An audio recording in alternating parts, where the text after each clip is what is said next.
All right, today we are going to learn how to make oobleck. Has anybody ever heard of oobleck before? Nobody? Have you ever read the book Bartholomew and the Oobleck by Dr. Seuss? It was written in 1949. It was about a young boy whose kingdom was overcome with this substance. I'm going to show you with just 2 steps how to make this substance, and we'll see what you can do with it. The first ingredient and step is the cornstarch. You can buy this in a box, you can buy it in a bag, you can buy it in a cardboard cylinder. Doesn't matter what brand it is, any brand, okay? The other ingredient you'll need is water. So you'll set aside a pitcher of water, which I have right here.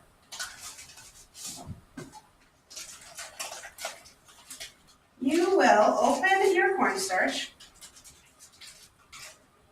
pour it into the bowl and step back a little bit if you're wearing anything that's dark or back enough that you don't breathe in the slight powder that comes up into the air. As you can see, it's similar to flour or baby powder, and you don't want to breathe that in. You'll need a strong spatula or spoon of some kind, because as you mix, it will become kind of a concrete-like substance until it has enough moisture from the water to turn into a mud-like substance. So we're slowly going to pour some water in a little at a time,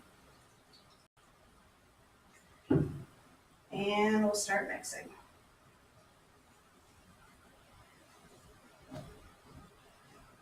And it gets really tough. When you know you don't have enough water in there, it's really tough to mix, so then you have to add more.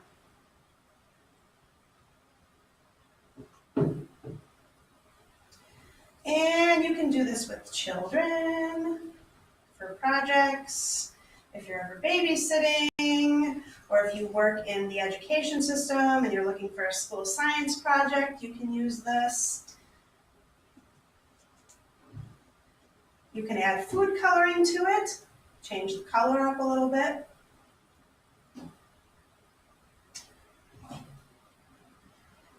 And as you can see, it's kind of hard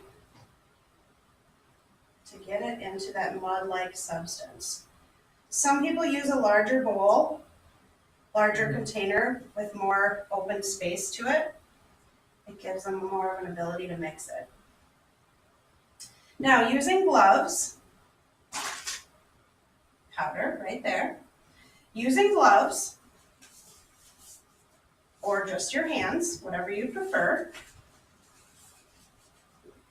you can reach in and grab a handful of the substance. And as you tighten it, you can feel it solidify in your hand and some will ooze out. When you open your hand, it's formed solidly, and then it slowly starts to ooze back between your fingers. It's a very interesting substance. What's nice about oobleck, for whatever use you find in it, is that you can leave it overnight. It will dry. It will form a solid structure similar to concrete, like I've suggested and said before. If you add more water to it and mix it back up, it will form the same substance that it is right now. And you can do it all over again. So that is what I wanted to teach you today. 2 steps, cornstarch and water. And you can make this awesome substance yourself at home, or with your students, or with anyone that you're watching, or alone.